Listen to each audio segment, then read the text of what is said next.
Chance.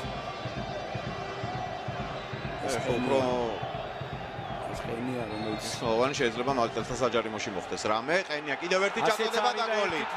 1-0. ოღონდ ვინ არის გატანილი გოლის ავტორი ვერ ხედავ. ედავებიან რომ იქ იყო მეკარეზე თავდასხმა. საჯი მიანიშნებს რომ გოლია, სვლილება გააჩერა ცხადაძემ.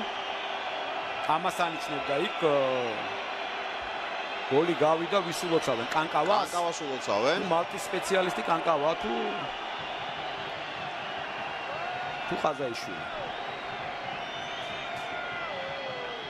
კანკავა. არა.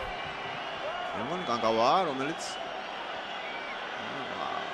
არავის არ შეხებია. ერთი და არც მეორე. კანკავა, ჯაბა კანკავა, გატანილი გოლის ავტორი.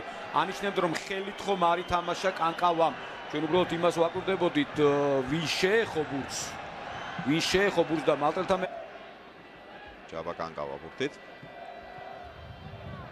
არ არის თამაშგარი მდგომარეობა და შეიძლება აქ შეტევის გაგრძელება და არა მარტო გაგრძელება, დასრულება კიდეც. დარტყმა 2-0. მეორე გოლი მალტის ნაკრების კარში, ვაკო ყაზაიშვილი გატანილი ბურთის ავტორი.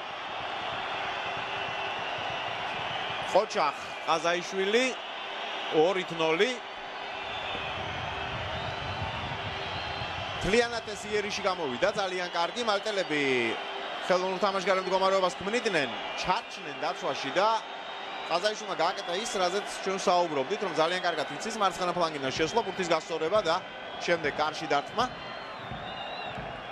ძალიან ბევრი ვარიანტი იყო, ვაკომ აირჩია აი ეს გაგრძელება ამ შეტევისა და აღმოჩნდა აბსოლუტურად მართალი. 2-0. ორბურთიანია უკვე საქართველოს ნაკრების უპირატესობა. ვაკო ყაზაიშვილი გატანილი გოლის ავტორი, რომელიც მიესალმა იქ